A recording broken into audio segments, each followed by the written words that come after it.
Good morning, dear students. Today we will discussing about digestive system.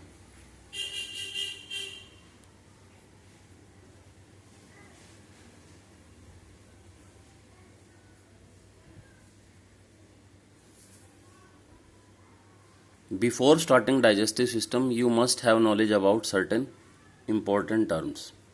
Digestive system start करने से पहले आपको कुछ इंपॉर्टेंट टर्म्स के बारे में एज यूजुअल पता होना चाहिए, like nutrition, second one mod of nutrition, third one is nutrient.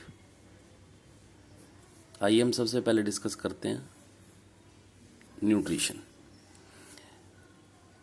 Nutrition है क्या? फर्स्ट ऑफ ऑल बच्चे कंफ्यूज हो जाते हैं न्यूट्रिशन और न्यूट्रिएंट, वो दोनों को सेम मान बैठते हैं। बट मैं आपको थोड़ा सा एक ट्रिक बता देता हूं कि न्यूट्रिशन अपने आप में प्रोसेस है एंड न्यूट्रिएंट्स अपने आप में कुछ सब्सटेंसेस हैं।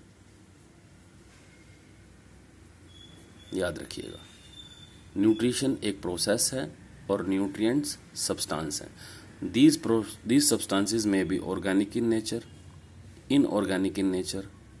Okay, process. न्यूट्रिशन एक प्रोसेस है। क्या है सर इस प्रोसेस का एम? आप सबको पता है कि जितने भी लिविंग ऑर्गेनिजम्स हैं,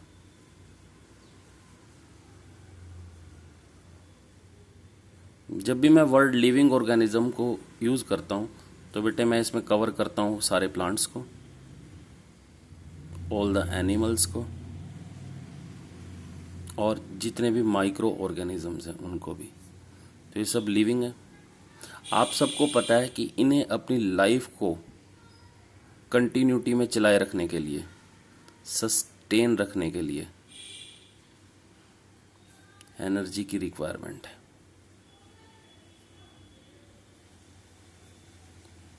इस एनर्जी को यूज करके ये अपनी लाइफ को सस्टेन करते हैं। तो how these organisms, living organism obtain this energy? They obtain this energy with the help of food. कोई भी लिविंग ऑर्गेनिज्म अपनी बॉडी तक फूड को किस तरह से पहुंचाता है, एंट्री करवाता है।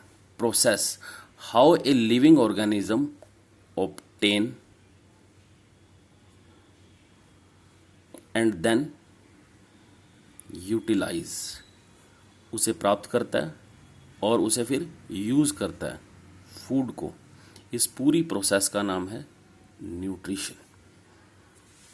और ज़्यादा डिटेल में गए तो पता चला कि जितने भी लिविंग ऑर्गेनिज्म हैं इन सब का फूड को ऑब्टेन करना और यूटिलाइज करने का जो मेथड है वो सेम नहीं है। तो इसके बेस पे आप लोगों को पढ़ना पड़ा क्या? Mode of nutrition. There are broadly two types of mode of nutrition. One is autotroph, another is heterotroph. As the word itself says that auto means itself. हम कहते हैं ना ये ऑटोमेटिक गाड़ी है, this is known as itself. तो कुछ living organisms ऐसे होते हैं जो कि फूड को कहीं और से ऑब्टेन नहीं करते, they directly synthesise food into their body. Such type of living organism is known as autotroph and this process is known as autotrophic nutrition. Sir ये किन के अंदर होता है? तो बेटा ये all the green plants and some bacteria also like cyanobacteria which comes in the category of autotrophic nutrition. ऐसा क्यों होता है बेटा? थोड़ा डिटेल में नहीं बताऊंगा आपको, समरी फॉर्म में बता देता हूँ कि जितने भी प्लांट्स हैं उनकी बॉडी के अंदर एक स्पेशल टाइप का पिगमेंट प्रेजेंट है जिसको बोलते हैं chlorophyll. This pigment responsible for the preparation of food itself by using sunlight. The process is known as photosynthesis, as you previously studied in your previous classes. Heterotrophic mode of nutrition. Heterotroph. These are those organisms which having no ability to prepare their food itself. They cannot prepare their food itself. अब इन्हें food की तो requirement है और ये food बना नहीं रहे, तो how they will obtain food? They obtain from autotroph. तो इसका मतलब आप कह सकते हो कि जितने भी ऑटोट्रॉफ हैं वो सब के सब क्या हैं? प्रोड्यूसर. और जितने भी हीटरोट्रॉफ हैं दैट आर कंज्यूमर. बेटे आपके सिलेबस में हीटरोट्रॉफ की क्लासिफिकेशन है फर्दर, जो बहुत ही ज़्यादा इंपॉर्टेंट है बोर्ड पॉइंट ऑफ व्यू से. हीटरोट्रॉफ की फर्स्ट क्लासिफिकेशन, हीटरोट्रॉफ क्लियर है कि ये अपना फूड खुद नहीं बनाते, they obtain their food by autotroph. But इनका मोड ऑफ न्यूट्रिशन बहुत डिफरेंट है, तो that's why we further categorize heterotroph into holozoic. These are those organisms which obtain complex food. ये कॉम्प्लेक्स फूड को अपनी बॉडी के अंदर एंटर करवाते हैं. They entered complex food as well as complete food. Inside their body, this complex food become simple one. ये जो complex nature का जो फूड है, जो बहुत ज़्यादा कॉम्प्लेक्स था, वो किस में कन्वर्ट हो जाता है? सिंपल में, by using their digestive system. इसका एग्जांपल क्या है बेटा? बेटा इसका एग्जांपल है all the human beings, similarly amoeba.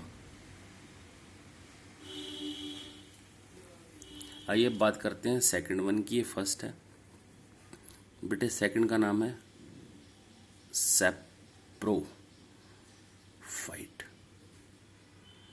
ये जो वर्ड आपको दिख रहा है सैप्रो, ये ग्रीक लैंग्वेज का वर्ड है. ग्रीक लैंग्वेज में सैप्रो का मीन्स होता है डेड. सैप्रोफाइट वो ऑर्गेनिजम्स हैं जो कि फूड को या फूड में प्रेजेंट एनर्जी को किसी अनदर ऑर्गेनिज्म से ऑब्टेन करते हैं, अदर ऑर्गेनिज्म से.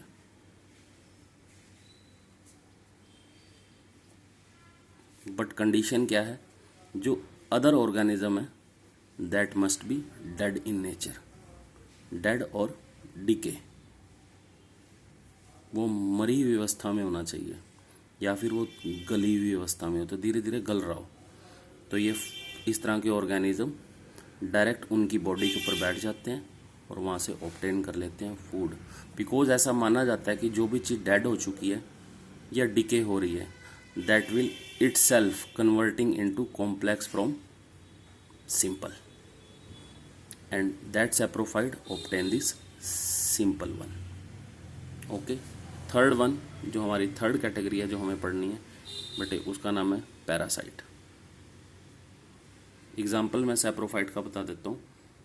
फॉर एग्जाम्पल आप लोगों ने सैप्रोफाइट का एग्जाम्पल सुना होगा, फंगी, फंगस लग जाती है. ठीक है, अब बात करते हैं पैरासाइट्स की. पैरासाइट वो ऑर्गेनिजम्स हैं जो कि फूड को ऑब्टेन करते हैं किसी सेकंड ऑर्गेनिज्म से. बट कंडीशन क्या है? That second organism must be in living nature. ये जिंदा अवस्था में होना चाहिए. सैप्रो और पैरा के बीच सिर्फ डिफरेंस ये है कि इसमें ऑर्गेनिज्म फूड या एनर्जी ऑब्टेन करते हैं किसी डेड या डिके से. But in case of parasite the organism obtain their food from living organisms. For example malaria parasite.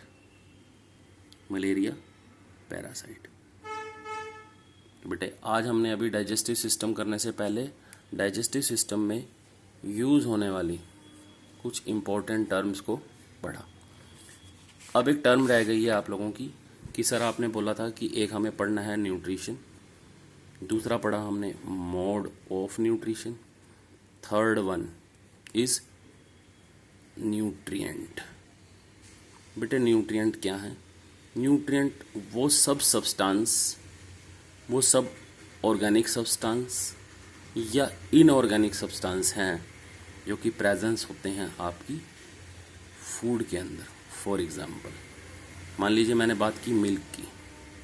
Milk अपने आप में एक फूड है, फूड मटेरियल है, और आप स्टार्टिंग से सुनते आए हैं कि मिल्क के अंदर प्रेजेंट क्या होता है? प्रोटीन। मिल्क के अंदर और क्या प्रेजेंट होता है बेटे? कैल्शियम। मिल्क के अंदर और क्या प्रेजेंट होता है बेटे? फैट। तो this protein, calcium and fat are collectively termed as nutrients. Hope so आप लोगों को समझ आ गया होगा। ये मच मोर इम्पोर्टेंट टॉपिक है बोर्ड पॉइंट ऑफ व्यू से। अगर कोई भी आप लोगों का क्वेश्चन हो तो प्लीज़ कमेंट ज़रूर करें, और मैं सेकंड जो वीडियो डालूँगा उसमें हम कम्प्लीटली डिस्कस करेंगे digestive system in humans. Digestive system in humans, human के अंदर डाइजेस्टिव सिस्टम कैसे वर्क करता है। Thank you.